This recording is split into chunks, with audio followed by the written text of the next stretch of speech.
تو یہ ہے کہ میں اپنی جانب سے کل جو 7 امرناتھ یاتریوں کو بے دردی سے جو گولی مار کر ان کو ہلاک کر دیا گیا، اس کی میں شدید الفاظ میں مذمت کرتا ہوں، اور کسی کو بھی اختیار نہیں ہے کہ اس طرح کی حرکت کرے۔ اور یہ دوسرا واقعہ ہوا ہے جب بی جے پی اقتدار میں ہے۔ اس سے پہلے پہلگام میں ہوا تھا جب بی جے پی پاور میں تھی، دوسرا واقعہ ہے۔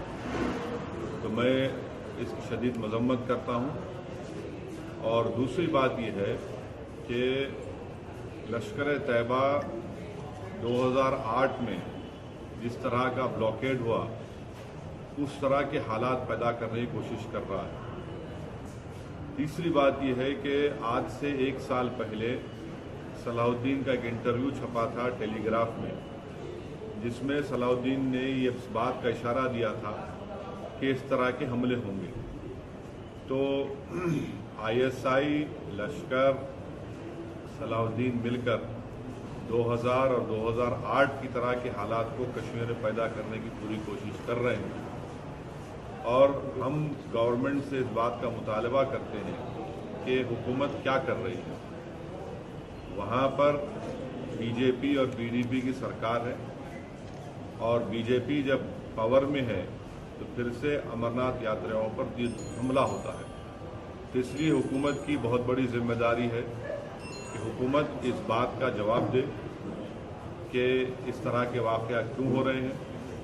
اور میرا ماننا یہ ہے کہ یہ جو سلسلہ چل رہا ہے، بی جے پی پی ڈی پی جب سے گورنمنٹ بنی، نہ تو وہاں پر کوئی مینجمنٹ ہے، نہ تو وہاں پر کوئی گورننس ہے۔ اسی لیے یہ تمام چیزوں کو دیکھتے ہوئے گورنمنٹ آف انڈیا کو کشمیر کے تعلق سے، کیونکہ وہ پاور میں ہے، ان کو ایک کنسٹرکٹیو کام وہاں پر کرنے کی ضرورت ہے۔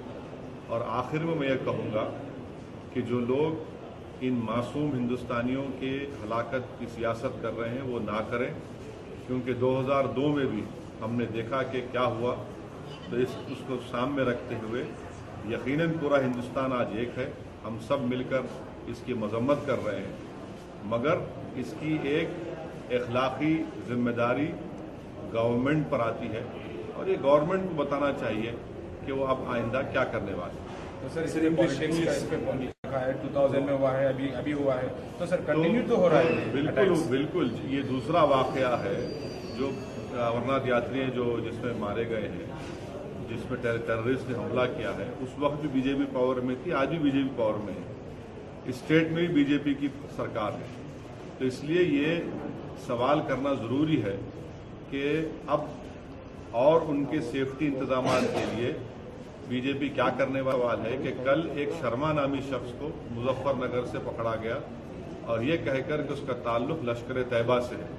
تو یہ بھی ایک امپورٹنٹ ضروری سوال ہے جس کا جواب